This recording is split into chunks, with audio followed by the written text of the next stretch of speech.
Hello friends, ഇന്നത്തെ എപ്പിസോഡിൽ സച്ചിയോട് അർച്ചന പറയുന്നു സന്ദീപിനെ എവിടെയോ തടങ്കിൽ വെച്ച് അവൻ അവനെ എവിടേക്കോ മാറ്റി നിർത്തി അവർ രണ്ടുപേരും ഒളിച്ചോടി പോയതാണെന്നുള്ള തെറ്റിദ്ധാരണ അച്ഛനെ മനസ്സിൽ ഉറപ്പിക്കുകയും അവർ മടങ്ങിയെത്തുമ്പോൾ അച്ഛൻ അവരെ രണ്ടുപേരെയും വിവാഹം നടത്തി കൊടുക്കാനായി അച്ഛൻ തയ്യാറാകുകയും ചെയ്യും. അതിനുവേണ്ടി അവന്തികേർത്തി മനഃപൂർവ്വം കളിക്കുന്നതാണ് ഇതെല്ലാം തന്നെ എന്ന് സച്ചിയോട് അർച്ചന പറയുമ്പോൾ ഇതെല്ലാം കേട്ട സച്ചി പറഞ്ഞു, ഏയ് ഒരിക്കലുമില്ല, എടുത്ത് അങ്ങനെയൊക്കെ ചെയ്യുമെന്ന് എനിക്ക് തോന്നുന്നില്ല. അതുമാത്രമല്ല, മുമ്പ് അനഘ പോയത് അന്ന് അവന്തികേർത്തി പറഞ്ഞിട്ടല്ല എന്ന് അവൾ പറഞ്ഞതാണല്ലോ. അവൾ സ്വന്തം ഇഷ്ടപ്രകാരം സന്ദീപിനെ ഒന്ന് ഭയപ്പെടുത്താനായിട്ട് അവൾ ഇവിടുന്ന് മാറി നിന്നാണെന്നല്ലേ അന്ന് പറഞ്ഞത് എന്ന് സച്ചി പറഞ്ഞു. ഇത് കേട്ടതും ഉടനെ ഇനി സച്ചിൻ എന്താ പറഞ്ഞു വരുന്നത് എന്ന് അർച്ചന അന്വേഷിച്ചു. അവൻ അനഘയും കൂട്ടിക്കൊണ്ട് സന്ദീപ് ഒളിച്ചോടി പോയെന്നാണോ സച്ചിയുടെ പറഞ്ഞു വരുന്നതെന്ന് ചോദിച്ചതും സച്ചി പറഞ്ഞു, അങ്ങനെയല്ല, ഞാൻ പറഞ്ഞു വന്നത് അങ്ങനെയല്ല. സത്യത്തിൽ ഞാൻ ഉദ്ദേശിച്ചത് സന്ദീപ് മറ്റ് കൂട്ടുകാരോടൊപ്പം എവിടെയെങ്കിലും ട്രിപ്പിന് പോയതായിരിക്കാം. അതുപോലെ തന്നെ അനഘയും എങ്ങോട്ടെങ്കിലും പോയതായിരിക്കാം. അത് അവർ മടങ്ങിയെത്തുമ്പോൾ സത്യം തിരിച്ചറിയാൻ കഴിയുമല്ലോ എന്ന് പറഞ്ഞതും അർച്ചന പറഞ്ഞു, എന്തായാലും എനിക്കൊരു കാര്യം ഉറപ്പാണ്, സന്ദീപിനെ മനഃപൂർവ്വം അവർ ഒളിപ്പിച്ചു വെച്ചിരിക്കുന്നതാണ്. അത് എനിക്ക് തീർച്ചയാണ്.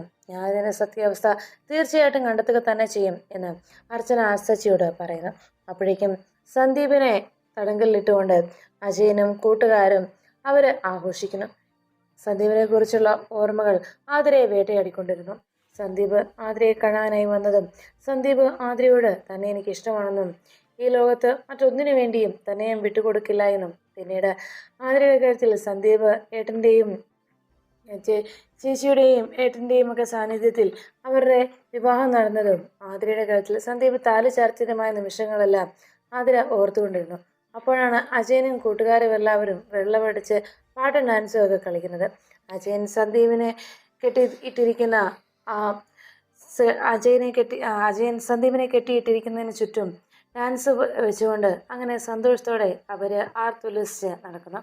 കൂട്ടുകാരുടെ ഒപ്പം പാട്ടും കേട്ട് അജയൻ സന്തോഷപൂർവ്വം സന്ദീപിനെ തടങ്കലിലാക്കിയത് ആഘോഷിച്ച് അങ്ങനെ ഇരുന്നു. പിറ്റേന്ന് രാവിലെ ആതിര സന്ദീപിനെ കുറിച്ചുള്ള ഓർമ്മകളിൽ അങ്ങനെ സങ്കടപ്പെട്ടുകൊണ്ടിരിക്കുമ്പോൾ ആതിരയുടെ റൂമിലേക്ക് മീരയെത്തി. മീര വന്ന് ആതിരയോട് ചോദിച്ചു, നീ എപ്പോഴും എന്തിനാ മോളെ ഇങ്ങനെ വിഷമിച്ചിരിക്കുന്നത്? ശരിയാണ്, നിന്റെ അതേ സങ്കടം ഈ വീട്ടിലുള്ള ഇപ്പോൾ ഓരോരുത്തരുടെയും മനസ്സിനെ അലട്ടുന്നുണ്ട് എന്ന് മീര അരികിലേക്ക് വന്ന് പറയുന്നു.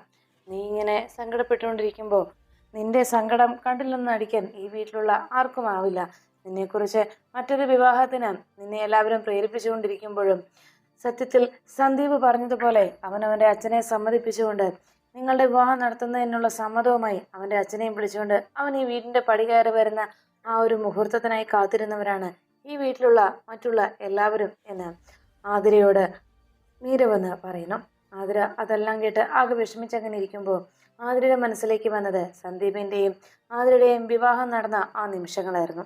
താലികെട്ടിന് ശേഷം അർച്ചന ആതിരയോട് പറഞ്ഞത്, ഇന്നിവിടെ നടന്നത് നിങ്ങളുടെ ജീവിതത്തിലെ പ്രധാനപ്പെട്ട ഓരോ നിമിഷങ്ങളാണ്. നിന്റെ കഴുത്തിൽ കിടക്കുന്നത് അതുപോലെ തന്നെ പ്രധാനവും പവിത്രവുമായിട്ടുള്ള താലിയാണ്. ഇത് തൽക്കാലം നീ ഊരി വെക്കണം. പിന്നീട് എല്ലാവരുടെയും സമ്മതത്തോടെയും ആശീർവാദത്തോടെയും അനുഗ്രഹത്തോടെയും എല്ലാം ഈ താലി ഒരിക്കൽ കൂടി എൻ്റെ മോളുടെ കഴുത്തിൽ എനിക്ക് സന്ദീപിനെ കൊണ്ട് കെട്ടിക്കണം എന്ന് അച്ചു അന്ന് ആതിരയോട് പറഞ്ഞ കാര്യങ്ങൾ ഓർത്തുകൊണ്ട് അങ്ങനെ ആതിര നിൽക്കുമ്പോൾ മീര പറഞ്ഞു, നീ ഇങ്ങനെ അവനെക്കുറിച്ച് ഓർത്ത് ഇങ്ങനെ സങ്കടപ്പെടുന്നത് എന്തിനാണ് മോളെ? ഇതാണ് വലിയ വീട്ടിലെ ചെറുക്കന്മാരുടെ സ്വഭാവം. അവന്മാര് ഒരാളോട് ഇഷ്ടമാണെന്ന് പറയും, പിന്നെ അതിലും നല്ല കൊമ്പ് കാണുമ്പോൾ അവർ അതിലേക്ക് ചാടിപ്പിടിക്കും. അതാണ് ഇവിടെയും സംഭവിച്ചിരിക്കുന്നത്. ഇപ്പോഴും അവനെക്കുറിച്ച് ഓർത്ത് മോൾ എന്തിനാ ഇങ്ങനെ സങ്കടപ്പെടുന്നത്? ഇപ്പോൾ മോള് ചിന്തിക്കേണ്ടത് അജയനെക്കുറിച്ച് മാത്രമാണ്. അജയൻ്റെ കാര്യങ്ങൾ മാത്രമാണ് മോൾ ആലോചിക്കേണ്ടത്. മറ്റൊന്നിനെക്കുറിച്ചും മോള് ചിന്തിക്കേണ്ടതില്ല. മോളെ ഈ രീതിയിൽ ചതിച്ചിട്ട് കടന്നു കളഞ്ഞവനല്ലേ അവൻ. അതുകൊണ്ട് തന്നെ അവനെക്കുറിച്ച് ഓർത്ത് മോളിനെ ആശങ്കപ്പെടരുത്. അവനെ ഈ രീതിയിൽ പോയെങ്കിൽ അവൻ ഇനി മോളുടെ ജീവിതത്തിൽ വേണ്ട എന്ന് മോളും തീരുമാനിക്കണം. ഒരു കാരണവശാലും അവനെപ്പോലെ ഒരുത്തൻ ഇനി മോളുടെ ജീവിതത്തിലേക്ക് വരികയെ വേണ്ട എന്നുള്ള തീരുമാനത്തിലേക്ക് മോളും എത്തിച്ചേരണം. ഇന്ന് അനഘയുമായി ഒളിച്ചോടി പോയെങ്കിൽ അവര് ഈ കാര്യം ഇന്ന് രാവിലെ ആലോചിച്ചതായിരിക്കില്ലല്ലോ. അവരെത്ര നാളുകൾക്ക് മുന്നേ തീരുമാനിച്ചുറപ്പിച്ചതാണ്. അങ്ങനെ എത്രയോ നാൾക്ക് മുമ്പ് ഇങ്ങനെ ഒളിച്ചോടാൻ തീരുമാനിച്ചെങ്കിൽ അതിന് എത്രയോ നാൾക്ക് മുമ്പ് അവർ പ്രണയിച്ചു തുടങ്ങിയിട്ടുണ്ടാകണം. അവർ തമ്മിൽ ഇഷ്ടത്തിലായിട്ടുണ്ടാകണം. മോളോട് വെറുതെ ഇഷ്ടമാണെന്നൊക്കെ അവൻ വെറുതെ പറഞ്ഞ് മോളെ ഇത്രയും നാളും ചതിക്കുകയായിരുന്നില്ലേ? സത്യത്തിൽ അവനെപ്പോലെ ഒരുത്തൻ്റെ വലയിൽ വീഴാതെ മോള് രക്ഷപ്പെട്ടെന്ന് വേണ്ടേ കരുതാൻ? അതുകൊണ്ട് ഇനിയും അവൻ്റെ ഓർത്ത് സങ്കടപ്പെടാതെ മോള് അജയനുമായിട്ടുള്ള ആ വിവാഹം നടക്കുന്നതിന് വേണ്ടി ആലോചിക്കണം. ഞാൻ പറഞ്ഞല്ലോ, എൻ്റെ സ്വഭാവം എന്താണെന്ന് മോൾക്കറിയാവുന്നതല്ലേ? എൻ്റെ മനസ്സിൽ എന്ത് തോന്നിയാലും അത് ഞാൻ തുറന്നു പറയും. അത് മറ്റുള്ളവരുടെ മനസ്സിൻ്റെ വേദനയെ അത് മറ്റുള്ളവരെ വേദനിപ്പിക്കുമെന്നോ അവരുടെ മനസ്സിനെ അത് സങ്കടപ്പെടുത്തുമെന്നോ ഒന്നും ഞാൻ ചിന്തിക്കാറില്ല. എനിക്ക് പറയാനുള്ളത് ഞാൻ അവരുടെ മുഖത്ത് നോക്കി പറയും. അതാണ് എൻ്റെ സ്വഭാവം. അതുകൊണ്ട് തന്നെ പലപ്പോഴും എനിക്ക് മറ്റുള്ളവരുടെ വിദ്വേഷത്തിനും ദേഷ്യത്തിനുമൊക്കെ കാരണക്കാരിയാകേണ്ടി വന്നിട്ടുണ്ട്. എന്നാൽ എന്താ, നടന്ന കാര്യങ്ങളും എൻ്റെ മനസ്സിൽ തോന്നുന്ന കാര്യങ്ങളും ഞാൻ തുറന്നടിച്ച് പറയും. അതാണ് സംഭവിക്കുന്നത്. ഞാൻ പറഞ്ഞതുപോലെ തന്നെ ഇപ്പം സംഭവിച്ചില്ലേ മോളെ? എനിക്കറിയാം നിന്റെ അവസ്ഥ ഞാൻ മനസ്സിലാക്കുന്നുണ്ട്. പക്ഷേ ഇനിയും മോളിങ്ങനെ അവനെക്കുറിച്ച് ഓർത്ത് നിന്റെ ജീവിതം തകർത്ത് കളയാൻ തയ്യാറാകരുത്. ഈ വീട്ടിലെ ഓരോ മുറിയിലും ഓരോരുത്തരും നിന്നെപ്പോലെ തന്നെ നിന്റെ ഈ അവസ്ഥയെക്കുറിച്ച് ഓർത്തും നിന്റെ സങ്കടത്തെക്കുറിച്ച് ഓർത്തും മനസ്സ് തകർന്ന് നിൽക്കുന്നവരാണുള്ളത്. അതിൽ ഏറ്റവും കൂടുതൽ സങ്കടവും വേദനയും ഉള്ളത് എൻ്റെ അനൂപേട്ടനാണ്. എൻ്റെ അനൂപേട്ടൻ്റെ മനസ്സ് നിങ്ങളാരും മനസ്സിലാക്കുന്നില്ല എന്നതാണ് സത്യം. സത്യത്തിൽ എന്നെക്കാളേറെ ആ മനുഷ്യൻ സ്നേഹിക്കുന്നത് സ്വന്തം പെങ്ങന്മാരെയാണ്. അതിനാണ് ഞാൻ പലപ്പോഴും ആ മനുഷ്യനുമായി വഴക്കുണ്ടായിട്ടുള്ളത് തന്നെ. ഇതുപോലെ പെങ്ങന്മാരെ സ്നേഹിക്കുന്ന ഒരു സഹോദരനെ ഞാൻ കണ്ടിട്ടില്ല. ആ മനുഷ്യൻ്റെ മനസ്സും അതുപോലെ തകർന്നിരിക്കുകയാണ്. അതുപോലെയുള്ള സങ്കടം ആ മനുഷ്യനെ അലട്ടുമ്പോഴാണ് ആ മനുഷ്യൻ അതെപ്പോഴും ദേഷ്യമായിട്ട് പുറത്ത് പ്രകടിപ്പിക്കുന്നത്. ദേഷ്യപ്പെടുകയും കലിയോടെ ഓരോന്നും വിളിച്ചു പറയുകയും ഒക്കെ ചെയ്യുന്നത് അതുപോലെ മനസ്സാകെ തകർന്നു നിൽക്കുമ്പോൾ മാത്രമാണ്. അത്രത്തോളം മനസ്സ് തകർന്ന് വേദനയുമായി നിൽക്കുമ്പോൾ അത് മറ്റുള്ളവർ അറിയാതിരിക്കാനുള്ള വെറും ഒരു മൂടുപടമാണ് ഈ ദേഷ്യപ്പെടലും എപ്പോഴും എല്ലാവരോടും കടിച്ചു കയറാൻ വരുന്ന രീതിയിലുള്ള സ്വഭാവമൊക്കെ. അതൊക്കെ ഞാൻ എന്നേ മനസ്സിലാക്കിയതാണ്. അതുകൊണ്ട് ഇനിയെങ്കിലും മോള് മറ്റുള്ളവരുടെ മനസ്സിനെ വേദനിപ്പിക്കാതെ നിന്നെക്കുറിച്ച് ഓർത്ത് സങ്കടപ്പെടുന്നവർക്ക് അല്പമെങ്കിലും ആശ്വാസം കൊടുക്കുന്നതിന് വേണ്ടി നീ അജയനുമായിട്ടുള്ള വിവാഹത്തിന് തയ്യാറാകണം. അജയനെക്കുറിച്ച് മാത്രം ഇനി മോള് ചിന്തിച്ചാൽ മതി എന്ന് പറഞ്ഞ് മീര അവിടുന്ന് പോകുന്നു. അപ്പോഴേക്കും നെല്ലിശ്ശേരിയിൽ സന്ദീപിനെക്കുറിച്ച് ഒരു വിവരവും കിട്ടാത്തതിൻ്റെ നിരാശയിൽ ജോഗിങ്ങിന് പോയി എത്തിയ സച്ചി സന്ദീപിനെക്കുറിച്ച് ആലോചിച്ച് ആ സെറ്റിയിൽ അങ്ങനെ ചാരിക്കിടന്നു. അപ്പോഴാണ് കുറച്ച് നാളുകൾക്ക് മുൻപ് ആതിരയുടെയും സന്ദീപിൻ്റെയും വിവാഹം കഴിഞ്ഞതിന് ശേഷം ആ അടുത്ത കാലത്ത് സച്ചി ഇതുപോലെ തന്നെ അന്ന് രാത്രിയിൽ അവിടുത്തെ ആ ചാരുകസേരയിലിരുന്ന് ഇങ്ങനെ മയങ്ങിക്കൊണ്ടിരിക്കുമ്പോൾ അവിടേക്ക് സന്ദീപത്തെ തന്നെ വിളിച്ചത് സച്ചി ഓർമ്മിക്കുന്നു. എടാ എന്ന് വിളിച്ചുകൊണ്ട് സന്ദീപ് അരികിലേക്ക് വന്നതും എന്താ എന്ന് സച്ചി അന്വേഷിച്ചതും സന്ദീപ് പറഞ്ഞു, ഏട്ടാ എനിക്ക് വല്ലാതെ പേടിയാവുന്നുണ്ട്. അത് കേട്ടതും സന്ദീപിൻ്റെ മറുപടി കേട്ട് സച്ചി വേഗം ചാടി എഴുന്നേറ്റു. എന്താ നിനക്ക് പറ്റിയത് എന്ന് സന്ദീപിനോട് സച്ചി അന്വേഷിച്ചു. അപ്പോഴേക്കും സന്ദീപ് പറഞ്ഞു, ഏട്ടാ എൻ്റെ മനസ്സാകെ വല്ലാത്ത ആശങ്കയിലാണ്.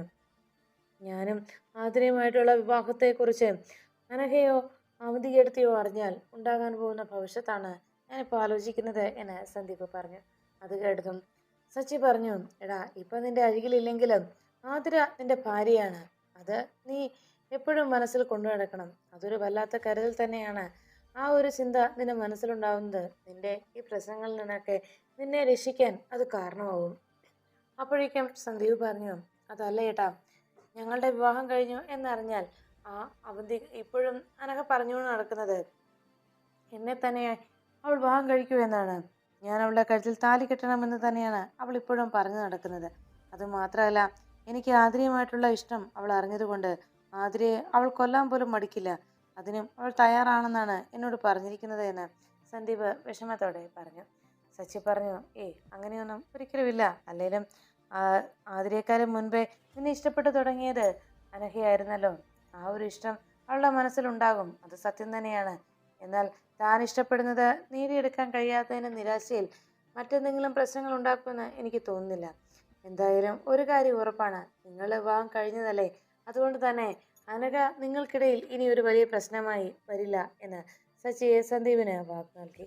അപ്പോഴേക്കും അവിടേക്ക് അനഘ വരുന്നത് സച്ചിയും സന്ദീപും കാണാനിടയായി. ഇരുവരും എന്തോ ഗൗരവമുള്ള കാര്യം സംസാരിക്കുന്നുവെന്ന് മനസ്സിലാക്കിയ അനഘ വേഗം അവിടുന്ന് പോകാൻ തുടങ്ങുമ്പോൾ സച്ചി അനഘയെ പിടിച്ചു നിർത്തുന്നു. അനഘ പോകാൻ വരട്ടെ എന്ന് പറഞ്ഞ് അനഘയോട് സച്ചി കാര്യങ്ങൾ അന്വേഷിച്ചു. എന്താ സച്ചിയേട്ടാ എന്ന് ചോദിച്ചതും ഞാൻ ചില കാര്യങ്ങൾ ചോദിക്കാൻ വന്നതാണ് എന്ന് പറഞ്ഞു. അതിനെന്താ സച്ചിയേട്ടൻ ചോദിച്ചോ? അല്ല, ഈ നിൽക്കുന്ന ആൾക്ക് അതിനെന്തെങ്കിലും പറയാൻ കാണുമോ, എന്തെങ്കിലും മറുപടി ഉണ്ടോ എന്നെല്ലാം ചോദിച്ചതും ശശി പറഞ്ഞു, അതിര, ഇവൻ വിവാഹം കഴിക്കാൻ പോകുന്നത് ആരെയാണ് എന്ന് നേരത്തെ തന്നെ പറഞ്ഞ കാര്യമല്ലേ. ഇവന് ഒരാളോടുള്ള സ്നേഹം, അവൻ ആരോടാണ് അവൻ ഏറ്റവും കൂടുതൽ സ്നേഹമുള്ളത്, ആ പെൺകുട്ടിയെ തന്നെ ആ വിവാഹം കഴിച്ച് ജീവിക്കുമെന്നാണ് അവൻ്റെ ഉറച്ച തീരുമാനം. അവൻ്റെ ആ തീരുമാനത്തെ തകർക്കാൻ നമുക്കാർക്കും കഴിയില്ല.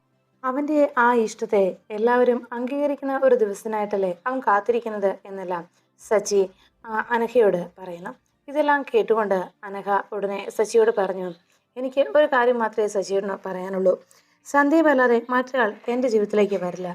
അത് സന്ദീപ് എന്നാണെങ്കിലും എന്നെ സ്നേഹിച്ചു തുടങ്ങുമെന്ന് എനിക്ക് ഉറപ്പുണ്ട്. ഭാവിയിൽ ഞാൻ സന്ദീപിൻ്റെ ഭാര്യയായി തീരുകയും ചെയ്യും.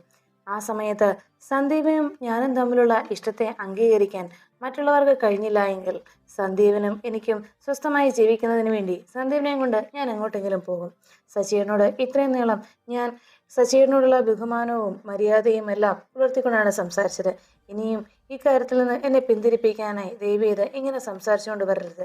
സച്ചിയേട്ടനോടുള്ള എൻ്റെ ആ റെസ്പെക്റ്റ് ഞാൻ സച്ചിയേട്ടനായിട്ട് ഇല്ലാതാക്കരുത് എന്ന് അനഘ സച്ചിയോടും സന്ദീപിനോടും അറിയിച്ചു. ആ വാക്ക് പറഞ്ഞുകൊണ്ട് അവിടെ നിന്ന് അനഘ പോകുമ്പോൾ പെട്ടെന്ന് സച്ചി അവസാനം അനഘ പറഞ്ഞ ആ വാക്കുകൾ സച്ചിയെ ആ ഒരു മയക്കത്തിൽ നിന്ന് ഉണർത്തുന്നു. സച്ചി രാവിലെ സന്ദീപിനെ കുറിച്ച് ആലോചിച്ചങ്ങനെ ഇരുന്നപ്പോഴാണ് അനഘ സന്ദീപുമായി എങ്ങോട്ടെങ്കിലും മാറുമെന്നും സന്ദീപും താനുമായിട്ടുള്ള ജീവിതത്തിന് തടസ്സമായി ആരെങ്കിലും നിന്നാൽ സന്ദീപിനെയും കൊണ്ട് താൻ ഇവിടെ നിന്ന് പോകുമെന്നുള്ള അനഘയുടെ വാക്കുകൾ സച്ചി ഓർമ്മിച്ചത്. അത് ഓർത്തുകൊണ്ട് സച്ചി ആകെ ഞെട്ടിലോട് നിന്നു. പിന്നീട് സച്ചി കാര്യം ആലോചിച്ചുകൊണ്ട് നിൽക്കുമ്പോൾ വൃന്ദാവനത്തിൽ ആരും തന്നെ ഭക്ഷണം കഴിക്കാനും ഒന്നും കൂട്ടാക്കാതെ എല്ലാവരും മുറ്റത്ത് വന്നിങ്ങനെ ആലോചിച്ച് നിൽക്കുന്ന കണ്ട് മീര അരികിലേക്ക് എത്തി.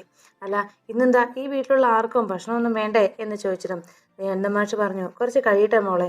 അപ്പോഴേക്കും മീര വേഗം കമലെടുത്തോട് ചോദിച്ചു, അമ്മ ഇത് തന്നെയാണോ പറയുന്നത്? അതിനുശേഷം നേരെ അനൂപിൻ്റെ അരികിലേക്ക് എത്തി. അനൂപും പറഞ്ഞു, ഇപ്പം വേണ്ട അതുകൊണ്ടാ എന്ന് പറയുമ്പോൾ വേഗം തന്നെ മീര ദേഷ്യത്തോടെ അനുവിനോട് ചോദിച്ചു, അതെ, ഈ വീട്ടിലെല്ലാവരും ഇങ്ങനെ ഈ ചത്ത വീട് പോലെ ഇരിക്കുന്നതിൻ്റെ കാരണം എന്താണ്? അല്ല, നിങ്ങൾക്കൊക്കെ എന്താ ഇപ്പോഴത്തെ പ്രശ്നം? ഇങ്ങനെ ആർക്കും വേണ്ട എന്നുണ്ടായിരുന്നെങ്കിൽ ഇന്നലെ പറയുമായിരുന്നെങ്കിൽ ഞാൻ പിന്നെ അത് കുറച്ചുണ്ടാക്കിയാൽ മതിയായിരുന്നല്ലോ എന്ന് ചോദിച്ചതും കമലെടുത്ത് ചോദിച്ചു, അല്ല, നിനക്ക് എന്താ ഇപ്പോൾ പ്രശ്നം? ഞങ്ങൾ ഭക്ഷണം കഴിക്കാത്തതാണോ അതോ നീ തന്നെ ചെയ്തെല്ലാം ഉണ്ടാക്കിയതാണോ നിൻ്റെ പ്രശ്നം എന്ന് ചോദിച്ചതും മീര പറഞ്ഞു, അതെ, എൻ്റെ പ്രശ്നം എന്താണെന്ന് ഞാൻ പറഞ്ഞല്ലോ.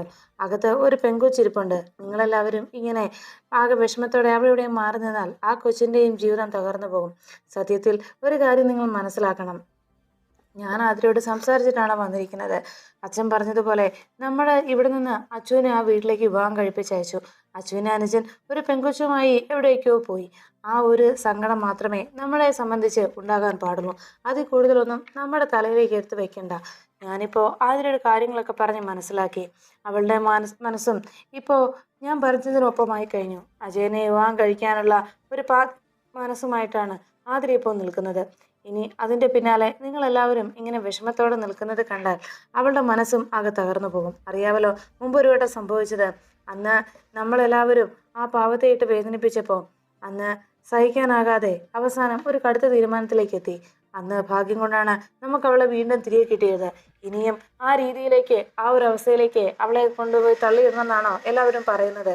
അതുമാത്രമല്ല, ആ അജയൻ്റെ വീട്ടുകാർ ഇക്കാര്യം അറിഞ്ഞാലുണ്ടാകാൻ പോകുന്ന ഭവിഷ്യത്ത് എന്താണെന്ന് ഓർമ്മയില്ലേ എന്ന് ചോദിച്ചതും മേരിയോട് മാഷ് പറഞ്ഞു, എനിക്കറിയാം മോളെ, ഞങ്ങളതൊക്കെ മനസ്സിലാക്കി തന്നെയാണ് നിൽക്കുന്നത്. പക്ഷേ നമുക്ക് ആതിരയുടെ സങ്കടം അത് കണ്ടില്ല എന്ന് വെക്കാൻ കഴിയില്ലല്ലോ. എന്തൊക്കെയാണെന്ന് പറഞ്ഞാലും ഇവിടെ നമുക്ക് ആർക്കും വിഷമമില്ല എന്ന് പറഞ്ഞാലും അർച്ചനയുടെ കുടുംബം എന്ന രീതിയിൽ മാത്രമേ നമുക്ക് നെല്ലിശ്ശേരിയുമായി ബന്ധമുള്ളൂ എന്നൊക്കെ പറഞ്ഞാലും അവിടെ സംഭവിച്ചതിൻ്റെയൊക്കെ ഏറ്റവും കൂടുതൽ വേദന അനുഭവിക്കുന്നത് നമ്മുടെ ആതിരമോളാണ്. അവളുടെ വിഷമം കണ്ടില്ലെന്ന് നടിക്കാൻ നമുക്കാവില്ലല്ലോ എന്ന് പറഞ്ഞു. അതെല്ലാം കേട്ടതും മീര പറഞ്ഞു, അതെ, ഇനിയും അക്കാര്യം പറഞ്ഞ് നിങ്ങളാരും അവളുടെ മനസ്സ് വേദനിപ്പിക്കാതിരുന്നാൽ മതി. ഞാൻ അവളെ കാര്യങ്ങൾ പറഞ്ഞ് മനസ്സിലാക്കിയിട്ടുണ്ട്. ഇനി അക്കാര്യത്തെക്കുറിച്ച് അവളെ ആരും ഓർമ്മിപ്പിക്കരുത്, അത്രയേ ഉള്ളൂ എന്ന് പറഞ്ഞതും ഉടനെ അനൂപ് പറഞ്ഞു, അതെ, ഇനി അവള് സന്ദീപുമായിട്ടുള്ള ബന്ധത്തെക്കുറിച്ച് ഒന്നും ആലോചിക്കേണ്ടതില്ല. അന്ന് നമ്മളെ എല്ലാവരെയും ചതിച്ചു കളഞ്ഞവനല്ലേ അവൻ. അച്ഛനുമായിട്ട് അനുവാദം വാങ്ങിച്ചവൻ വരാമെന്ന് പറഞ്ഞിട്ട് പിന്നെ നമ്മുടെ കുടുംബത്തെയും നമ്മുടെ മോളെയും ഒന്നിച്ച് ചതിച്ചവൻ. അതുകൊണ്ട് തന്നെ ഇനി ആ ചിന്ത വേണ്ട. അജയനുമായിട്ടുള്ള വിവാഹം അത്രമാത്രം നമ്മൾ ആലോചിച്ചാൽ മതി. അതിനുവേണ്ടി അവളോട് തയ്യാറെടുക്കാൻ പറയുക. ആ മുൻപത്തെ പ്രണയത്തെക്കുറിച്ച് ഇനി ആലോചിക്കേണ്ടെന്ന് പറയുക എന്ന് പറഞ്ഞതും മീര പറഞ്ഞു, അവള് അതെപ്പോഴും മറന്നു കഴിഞ്ഞു. ഇനി നിങ്ങളാരും അതൊന്നും ആ പാവത്തെ ഓർമ്മിപ്പിക്കാതിരുന്നാൽ മതി. ദേവി ചെയ്ത് ആ പാവത്തിന്റെ ജീവിതം കൂടി എല്ലാവരും ചേർന്ന് തകർത്ത് കളയരുത്. ഇത്രയും ആയുസിനോടിടയ്ക്ക് എന്തെല്ലാം വേദനകൾ ആ പാവം സഹിച്ചു. ഇനിയും നിങ്ങൾ ചേർന്ന് ആ പാവത്തെ വീണ്ടും ദുരിതത്തിലേക്ക് ആക്കരുത് എന്ന് പറഞ്ഞ് മീര കൈകൂപ്പി അപേക്ഷിക്കുന്നത് പോലെ പറഞ്ഞതിന് ശേഷം അവിടുന്ന് പോകുന്നു. അതിനുശേഷം നെല്ലിശ്ശേരിയിൽ സേതുമാധവൻ അവന്തികയുടെ അരികിലേക്കെത്തി. അവന്തിക അനുജത്തിയെക്കുറിച്ച് വിവരങ്ങളൊന്നും അറിയാത്ത വേദനയിൽ അങ്ങനെ ഇരിക്കുമ്പോൾ അവന്തികയുടെ അരികിലേക്കെത്തി സേതുമാധവൻ മോളെ എന്ന് വിളിച്ചു. പെട്ടെന്ന് അവന്തിക നോക്കിയതും സേതുമാധവൻ പറഞ്ഞു, മോളെ, ഇത്രയും നേരമായിട്ടും നമുക്ക് ഇരുവരെയും കുറിച്ച് യാതൊരു അറിവും ലഭിച്ചില്ലല്ലോ. ഇനിയും നമ്മളിത് പോലീസിനെ അറിയിക്കാതിരുന്നാൽ അവര് ഒന്ന് വിളിക്കാൻ പോലും കൂട്ടാക്കിയിട്ടില്ലല്ലോ. ആ നിലയ്ക്ക് അവർക്ക് എന്താ സംഭവിച്ചതെന്ന് കണ്ടെത്തണ്ടേ മോളെ എന്ന് സേതുമാധവൻ അവന്തികയോട് അന്വേഷിച്ചു. അത് കേട്ടതും അവന്തിക പറഞ്ഞു, അച്ഛാ, എനിക്കറിയാം അവര് കുറച്ച് ദിവസങ്ങൾക്ക് ശേഷം തീർച്ചയായിട്ടും ഇങ്ങോട്ടെത്തും, അത് തീർച്ചയാണ് എന്ന് പറഞ്ഞതും ഉടനെ അവന്തികയോട് സീതമാധവൻ ചോദിച്ചു, എന്നാൽ പിന്നെ അവരെന്തിനാ മോളിങ്ങനെ മാറി നിൽക്കുന്നത്? അവര് ഇവിടേക്ക് വന്നു കഴിഞ്ഞാൽ നമുക്ക് ഇരു കൈ നീട്ടി അവരെ സ്വീകരിക്കാമല്ലോ, പിന്നെ എന്താ പ്രശ്നം എന്ന് ചോദിച്ചതും അവന്തിക പറഞ്ഞു, അച്ഛാ, അവരങ്ങനെ ഇങ്ങോട്ട് വന്നാൽ എന്താ സംഭവിക്കുക? അവരെ ഇവിടെ ആരാ അംഗീകരിക്കുക? അവർക്ക് ഇവിടേക്ക് മടങ്ങി വരാൻ പേടിയാണ് അച്ഛാ. അന്ന് അച്ഛൻ്റെ അടുത്ത് അവരുടെ ആഗ്രഹം ഞാൻ വന്ന് പറഞ്ഞപ്പോൾ അച്ഛൻ അതിനോട് എതിർപ്പ് കാട്ടി. വൈകുണ്ഠസ്വാമികളുടെ വാക്കുകൾ വിശ്വസിച്ച് ദൈവകോപത്തെക്കുറിച്ചൊക്കെ ഭയന്ന് അച്ഛൻ അന്ന് അതിനൊന്നും അനുവദിച്ചില്ല. അന്ന് അക്കാര്യം ഞാൻ സന്ദീപിനോട് ചെന്ന് പറഞ്ഞപ്പോൾ എന്നോടെന്താ അവൻ പറഞ്ഞെന്നറിയാവോ? അവരുടെ സ്നേഹം മനസ്സിലാക്കാനോ അവരെ ഒന്നിച്ച് ജീവിക്കാനോ ആരും അനുവദിക്കുന്നില്ല എന്ന്. അതുകൊണ്ട് ദൈവങ്ങൾ ഒരു തവണ അവരുടെ വിവാഹം മുടക്കി. അതുകൊണ്ട് തന്നെ ഇനി അവരായിട്ട് തന്നെ അവരുടെ ജീവിതത്തെക്കുറിച്ചുള്ള തീരുമാനം എടുത്തോളാമെന്നാണ് അന്ന് സന്ദീപ് എന്നോട് പറഞ്ഞത് എന്നറിയിച്ചു. അതെല്ലാം കേട്ടതും സേതുമാധവൻ പറഞ്ഞു, ശരിയാണ്, ഇതിൽ തെറ്റുകാര് നമ്മൾ തന്നെയാണ് എന്ന് സേതുമാധവൻ പറയുമ്പോൾ അവന്തിക ചോദിച്ചു, അതെ അച്ഛാ, സത്യത്തിൽ അവരെ നമുക്ക് കുറ്റം പറയാനാവുമോ? യഥാർത്ഥത്തിൽ തെറ്റ് ചെയ്തവർ നമ്മൾ തന്നെയല്ലേ അച്ഛാ എന്ന അവന്തികയുടെ ചോദ്യം കേട്ട് സേതുമാധവൻ പറഞ്ഞു, അതെ, ഞാൻ മാത്രമാണ് തെറ്റ് ചെയ്തത്, എൻ്റെ ഭാഗത്ത് മാത്രമാണ് തെറ്റ് സംഭവിച്ചത്. ഞാനന്ന് അങ്ങനെയൊന്നും ചിന്തിക്കാൻ പാടില്ലായിരുന്നു. അന്ന് വൈകുണ്ഠസ്വാമികൾ പറഞ്ഞത് കേട്ട് ഞാനത് ദൈവത്തിൻ്റെ വാക്കുകളാണെന്ന് വിശ്വസിച്ചു പോയി. ദൈവം പറഞ്ഞതുപോലെയാണ്, അല്ലെങ്കിൽ ദൈവം പറഞ്ഞതായിരുന്നു അത് വൈകുണ്ഠസ്വാമികളുടെ നാവിൽ നിന്ന് കേട്ടത് എന്ന് ഞാൻ വിശ്വസിച്ചു. അതുകൊണ്ടാണ് ഞാൻ അന്ന് ആ തീരുമാനത്തിൽ ഉറച്ചു നിന്നത്. പക്ഷേ ഒരു കാര്യം ഞാൻ മറന്നുപോയി. ദൈവത്തിൻ്റെ തീരുമാനങ്ങളെ മാറ്റിമറിക്കാൻ മനുഷ്യൻ്റെ തീരുമാനത്തിന് സാധിക്കുമെന്നുള്ള സത്യം ഞാൻ മറന്നുപോയി. അതാണ് സംഭവിച്ചത് എന്ന് സേതുമാധവൻ അവന്തികയോട് പറഞ്ഞു. അതുകൊണ്ട് തന്നെ എന്തായാലും ഇനി ഈ ഒരു പ്രശ്നത്തിന് ഉടനെ തന്നെ ഒരു പരിഹാരം ഞാൻ കണ്ടെത്തുക തന്നെ ചെയ്യുമെന്ന് പറയുമ്പോൾ അവന്തിക തൻ്റെ ആ പ്ലാനിങ് വർക്കൗട്ടായെന്നും താൻ ലക്ഷ്യത്തിലേക്ക് അടുത്തു കഴിഞ്ഞുവെന്നും സന്തോഷത്തോടെ ചിന്തിക്കുന്നു.